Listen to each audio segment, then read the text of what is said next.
Oi, gente, bom dia, boa tarde, boa noite. Bem-vindos ao canal Pão de Queijo Pedagógico, aquele espaço que a gente fala sobre educação, sobre pedagogia e também sobre o curso normal de formação de professores.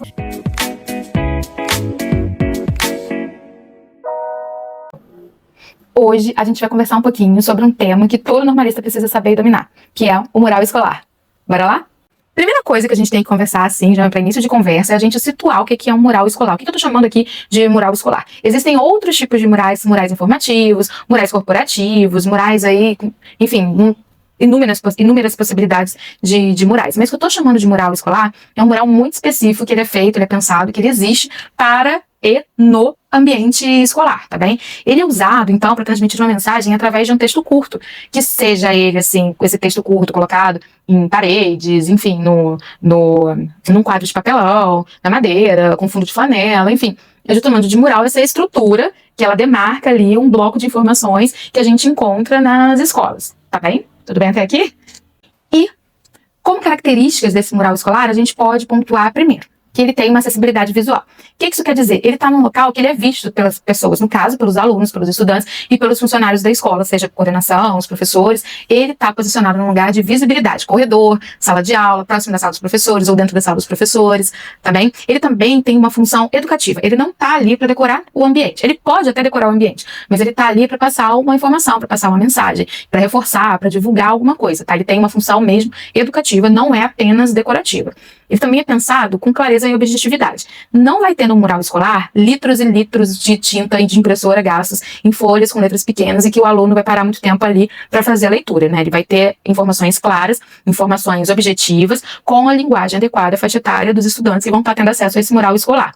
Esse mural escolar, ele também é atualizado de forma periódica. Então, ele não fica o ano todo do mesmo jeito. Geralmente, ele é trocado a cada leva importante de datas comemorativas da escola, e o que faz com que ele seja dinâmico, né, faz com que ele tenha ali uma atualização constante. Então, por exemplo, raras vezes, acho que em escola nenhuma que eu possa ter frequentado, para trazer de exemplo, a gente tem um mural escolar em dezembro falando sobre o Dia Internacional da Mulher, que é em março. Então, ele realmente tem uma temporalidade ali bem marcada.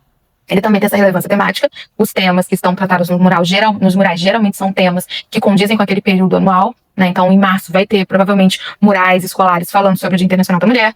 No período ali do Setembro Amarelo a gente vai ter mural, Novembro Azul a gente vai ter mural, finais de ano, recessos, retorno de recesso, a gente vai ter murais escolares na escola. Lembrando que ele não é para ser nada decorativo, tá, gente? Ele acaba em um momento ou outro assumindo esse papel de decoração por ele estar ali atual e contextualizado com o período do ano que está acontecendo as coisas. Mas a gente não vai fazer um mural escolar apenas para decorar ambiente, ele vai ter que passar alguma mensagem para ele ser categorizado como mural escolar, tá bem? Ele tem uma organização espacial também bem feita, bem demarcada, os elementos, eles compõem um todo, eles conversam entre eles, as imagens e os textos, eles dizem respeito um ao outro e se evita uma poluição visual nesses murais escolares. A gente não põe tudo no mural escolar, a gente seleciona o que fica esteticamente, visualmente mais adequado para compor aquele quadro daquele mural escolar que a gente está fazendo. A gente tem que ter um pouquinho de cuidado com a durabilidade e com a segurança quando a gente faz um mural escolar. O que isso quer dizer? Se a gente vai fazer, por exemplo, uma homenagem às mães, a gente não tem como colocar no mural escolar flores naturais que vão poder acabar em 2, 3 dias, ou a gente não vai fazer a regagem correta, porque se rega, mancha, desmancha, então a gente tem que ter cuidado com a durabilidade, da mesma forma que a gente não vai expor ali muitos alfinetes, algumas coisas que podem servir, assim, até para botar em risco a integridade da segurança, integridade física, né, dos alunos que vão ter acesso àquele mural. Então a gente tem que ter cuidado no mural escolar com a durabilidade dele, que ele seja feito de elementos que aguentem aí 2, às vezes 3, às vezes 4, 5, 6 semanas e que também sejam seguros para aquelas pessoas que estão no mesmo espaço que aquele mural escolar está ocupando, tá? Nos murais escolares, a gente estimula muito o uso da criatividade. A gente sugere que vocês busquem, que vocês procurem, que vocês utilizem não apenas impressões, muito pelo contrário. Daqui a pouco vocês vão ver as regras aí gerais dos murais que a gente orienta que vocês façam e as impressões, elas estão furadas, assim. Mas que a gente utilize, então, esses meios que a gente tem disponível, de internet, de sites, até da própria inteligência artificial, para trabalhar com a gente, para fazer um mural criativo, um mural que dê conta de passar uma informação, mas seja visualmente estético e seja criativo, e que tenha elementos ali, né, que possam ser reutilizados, e que o aluno também se sinta pertencente naquele mural. Claro que não vai ser sempre que a gente vai conseguir fazer mural com todos esses elementos, mas esses são os elementos, assim, básicos que a gente coloca nos murais escolares. E o último elemento, que também não dá, a gente sabe que não dá dá pra gente incluir 100% das vezes nos nossos murais discussões como as necessidades de defesa da mulher. A gente não tem como colocar em todos os murais também a gente fazer nossa diversidade cultural que o Brasil abarca, mas sempre que possível é interessante a gente trazer para os murais essa diversidade em diversidade cultural, diversidade social, diversidade étnica do Brasil e também essa questão da inclusão de pessoas, de todas as inclusões possíveis, né, de gênero, de deficiências múltiplas, enfim, de questões diversas que a inclusão pode dar conta, tá bem? Então, de forma muito geral, um mural, quando a gente vai pensar em realizar um mural escolar, a gente tem que levar em consideração esses elementos aí que a gente tá vendo. Ele tem que ser acessível visualmente, ele tem que ter uma função educativa para além da função decorativa, ele tem que ser claro e objetivo, a atualização desse conteúdo tem que ser periódica, tem que ter uma relevância temática, ele tem que ter uma organização espacial, né? Não dá para ser bagunça, vou fazendo, vamos ver o que vai dar. A gente tem que prezar um pouquinho pela estética, pela distribuição espacial, essa organização espacial do mural. A gente se preocupa com a durabilidade, com a segurança dos materiais que a gente usa na confecção do mural. A gente diz para vocês, a gente mostra, a gente chama vocês a atenção para a questão do uso criativo dos materiais para fazer o mural e também, sempre que possível, a gente convida vocês a trabalhar com a questão da inclusão da diversidade presente nos murais que vocês vão confeccionar aí ao longo da vida acadêmica, pedagógica, enfim, da vida de vocês como professores responsáveis por confecção de mural. E o MEC, que é o Ministério da Educação e Cultura, ele aponta o mural como um recurso, como um equipamento que deve ser utilizado na sala de aula mesmo, como aporte, como reforço para a nossa prática docente. Então, o mural escolar, ele está listado aí junto com outros itens importantes dentro da educação, né, que são equipamentos educacionais. Então, a gente tem como equipamentos educacionais mural, recursos, que está na lista dos recursos visuais, né, mural, capas, cartazes, exposições, fotografias, tem uma lista aí de equipamentos, de recursos que são utilizados e que são estimulados pelo MEC para que a gente use em sala de aula para facilitar esse processo de ensino-aprendizagem. Então, agora que a gente já viu quais são as regras gerais, o que a gente tem que pensar antes de começar a fazer um mural escolar, eu vou conversar um pouquinho com vocês sobre as características dos murais escolares. Grosso modo, de forma muito geral e de forma também muito pragmática, né, de forma muito certa, assim, os murais escolares, eles são compostos por dois tipos. Murais escolares que misturam imagens e textos e murais escolares apenas com imagens. Ai, Ander, quer dizer que não tem mural escolar só com palavras e textos? Tem. Só que aí eles são murais informativos, eles não entram nessa categoria de mural escolar didático, com o intuito mesmo de apresentar um conteúdo e discutir, trazer imagens. Aí eles são murais informativos, ok? Então, os murais escolares didáticos, eles têm essas duas categorias. Ou eles são uma mistura, né, de imagens e textos, ou eles são uma imagem que transmite uma mensagem clara. Eu vou começar com vocês agora, dando exemplos, assim, de como a gente organiza nesse mural informações de imagem e de textos, ok? Então eu trouxe um exemplo aí do mural escolar com imagens e textos. Vocês vão ver que o meu mural é essa parte aí que tá com a margem, porque a gente precisa sim demarcar e delimitar o que é o mural. Se na sua escola não tem murais específicos, você ficou responsável por fazer de um EVA um mural, se preocupa logo em margear, colocar margem nesse EVA, ou nesse TNT, ou nesse pedaço de madeira, ou nesse pedaço de parede que te deram e te pediram para você fazer um mural, ok? Então, margem é um elemento que o mural precisa ter. Se você for fazer mural 50 vezes ao ano, você vai ter que se preocupar com a existência da margem no mural 50 vezes por ano. Essa margem, ela delimita visualmente, para quem tá vendo, né, esse mural, e delimita também, organiza melhor os espaços que você vai ter ali para fazer o seu mural informativo, mural pedagógico, enfim, você vai organizar dentro dessa margem. Então, colocar margem é muito importante. Os murais escolares com imagem e textos, obviamente, precisam de imagens e de textos. Muito cuidado com as escolhas das imagens que vocês vão colocar nesses murais escolares aí mistos, né, de texto e de imagens.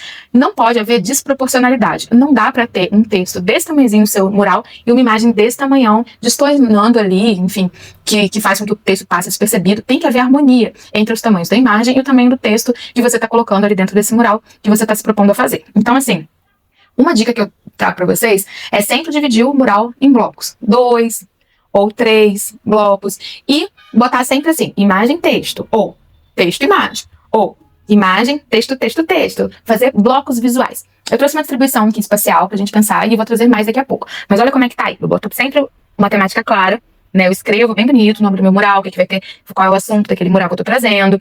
Põe um texto razoavelmente, com letras bem boas de lerem, assim, explicando a importância da temática, com as principais informações. Coloco uma imagem embaixo.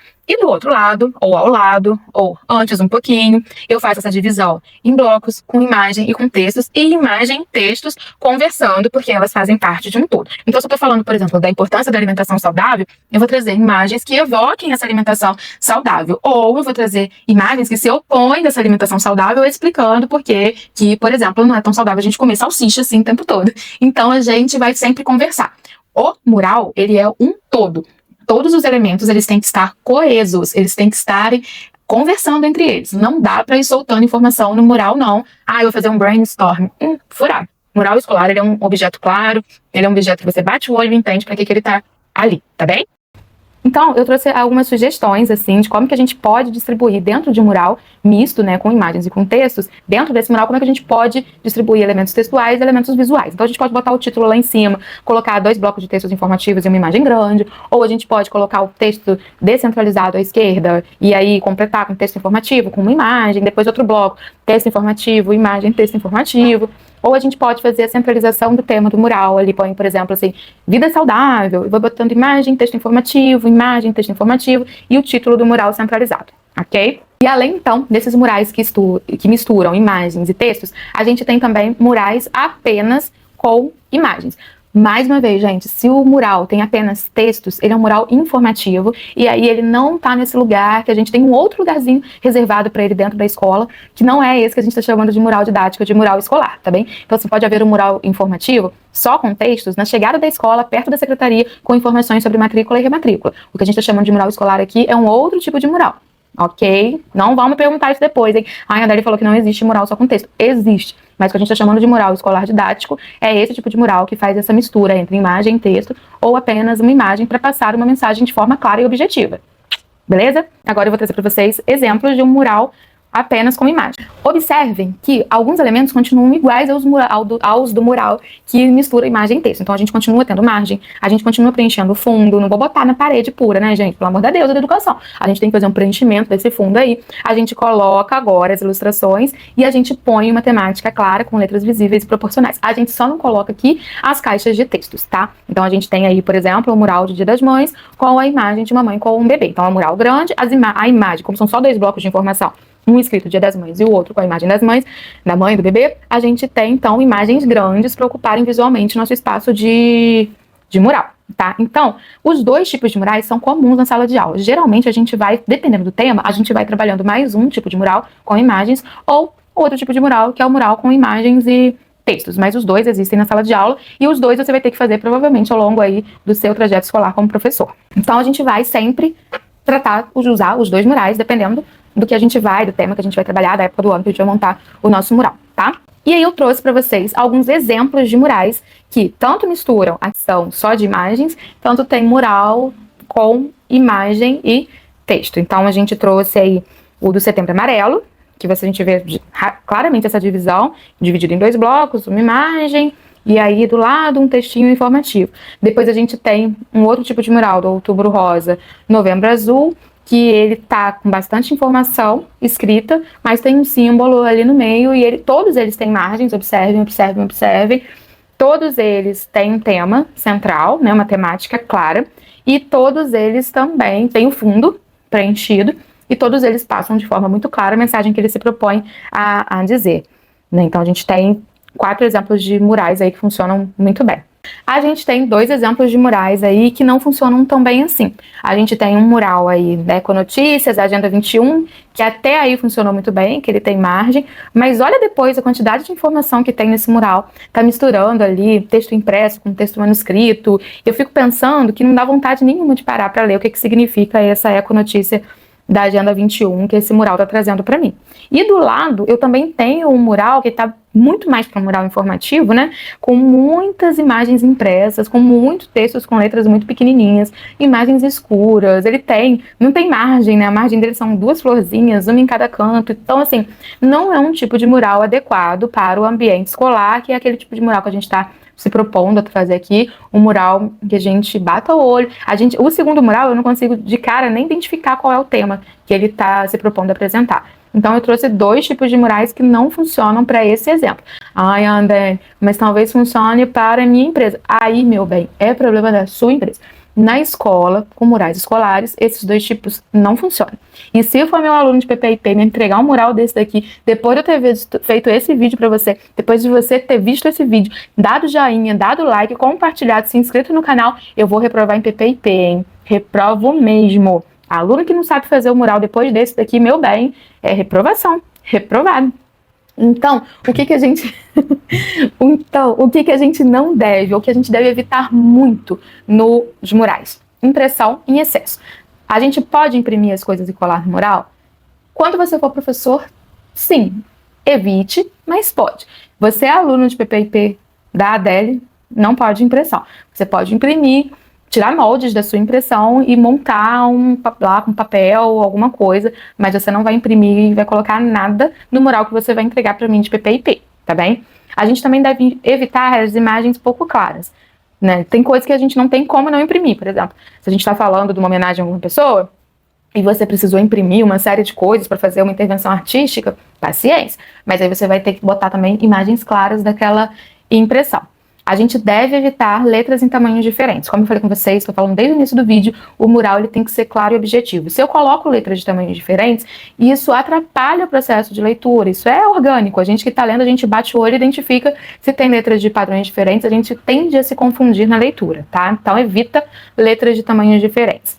EVA. E aí, sobre EVA, eu vou falar daqui a pouquinho porque que a gente não usa EVA. Eu coloquei ali evitar para não colocar proibido, tá, gente? Mas assim, não usa-se EVA. E sucatas, porque eu sempre parto do princípio que se a gente vai no mecânico, a gente não quer que use sucata no nosso carro, ou na nossa moto, ou na nossa bicicleta. Por que a gente vai usar, então, sucata para construir os nossos murais? Não estou falando de materiais reciclados ou recicláveis, eu estou falando de sucata mesmo, tá? Lixo, pedaço de madeira, resto enfim, pote de coisas que não servem para mais nada. Então, esse tipo de material, vai fazer um mural diferente, vai ficar estéril, que não vai. Vai ficar um mural empobrecido. E se você não gosta de receber produtos e serviços de sucata, por que você vai colocar sucata na educação? Que não deve ser tratada de forma nenhuma com, enfim, menosprezo em relação a nenhum outro tipo de área de conhecimento, não é? Então a gente evita sucata, na verdade a gente não usa sucatas, tá? EVA. Agora é o tema polêmico.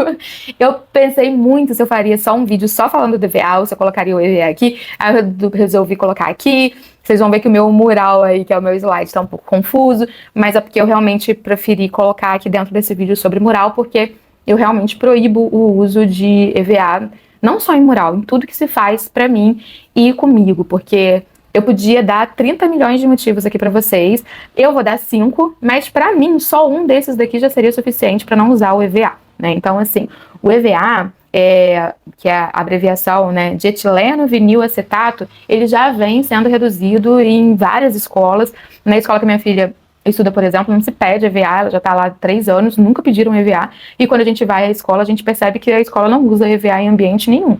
Outras redes também já não pedem o uso do EVA, porque se entende que há uma discussão aí a respeito da segurança, da sustentabilidade, principalmente no que envolve crianças pequenas, da educação infantil, creche pré-escola, e do primeiro segmento do ensino fundamental. Então, só aí, para mim, já seria motivo para não usar EVA. Mas o primeiro risco que a gente tem usando EVA é o risco à saúde por substâncias químicas, né?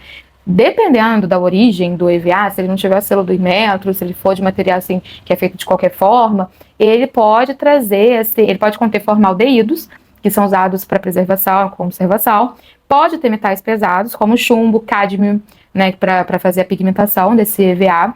Ele pode ter fitalatos, que são esses plastificantes que, em contato e ingeridos, eles interferem no sistema endócrino das crianças e da gente, das pessoas. Então, só por isso, né, a gente já não deve usar o uso do EVA.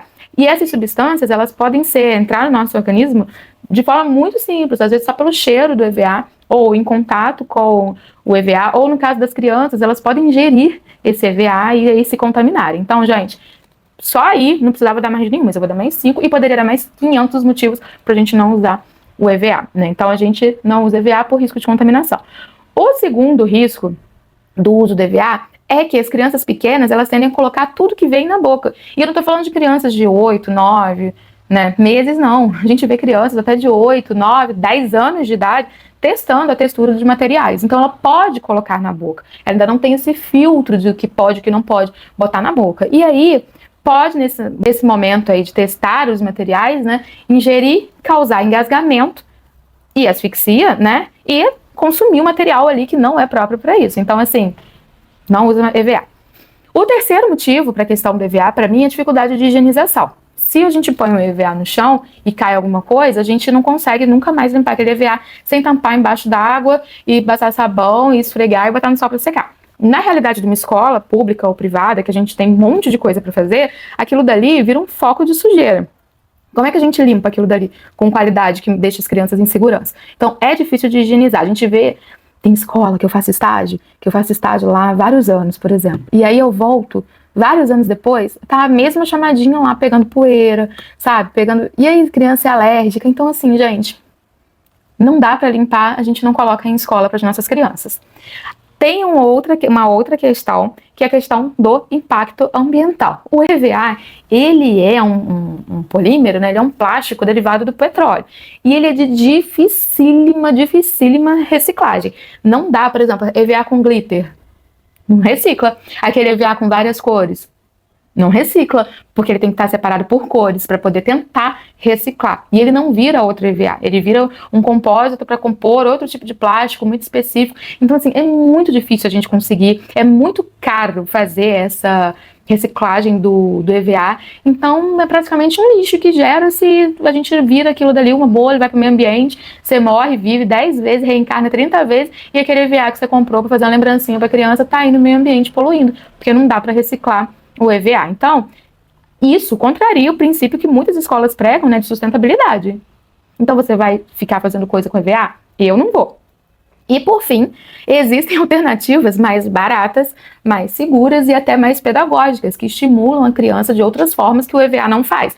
Então, assim, a gente pode substituir tranquilamente, dá para substituir EVA tranquilamente por papel, por tecido, por madeira, por materiais naturais, né, desde que haja supervisão. Então, assim, qual a necessidade da gente poluir o meio ambiente, gastar caro no material, um material que pode colocar em risco a saúde das crianças, né, por contaminação, por infecção, por sujeira? Qual a necessidade disso, gente? Para mim não tem necessidade. Então, a gente não usa EVA. Usa, assim... quer dizer que eu não posso fazer uma lembrancinha. Sua conta e risco, meu amor. No meu mural, no mural que você vai entregar pra gente, não use EVA, tá bem? E como eu falei para vocês, o mercado já vem dando bem claro essa deixa de que o EVA está sendo superado, as escolas não têm pedido EVA, e a tendência é mesmo que se use mesmo naqueles casos em que não há opção, só dá para ser EVA. Mas para murais escolares, tem opção sim, então a gente evita o uso de EVA. E para terminar, que esse vídeo já tá muito longo, é um assunto muito simples, mas o vídeo já tá muito longo, eu gosto sempre de falar para os meus alunos o seguinte: faz de conta que você está chegando na escola agora para conhecer ou entrando numa sala de aula. Que tipo de mural você gostaria que te recepcionasse ali? Como é que você gostaria que esse mural fosse feito para você? Né? Então, assim, pensa assim, com amor e com carinho, com dedicação, esteticamente bonito, com materiais de qualidade, com cores vivas, bem distribuído, bem limpo, sempre atual. Então, você vai fazer um mural assim também. Busque muitas referências e não deixe para fazer o slide também, tá? Mas não deixe para fazer o mural em cima da hora, se planeje mesmo, organize. A gente sabe que a gente tem que fazer murais ao longo do ano, então a gente vai se organizando aí para fazer murais ao longo do ano. E se você tem alguma dúvida, alguma crítica, alguma sugestão, se inscreve aqui, deixa os comentários, deixa o like, deixa o joinha, me siga também nas outras redes. Tô adorando ter vocês aqui e espero muito que esse conteúdo de mural tenha sido útil para vocês. Beijo!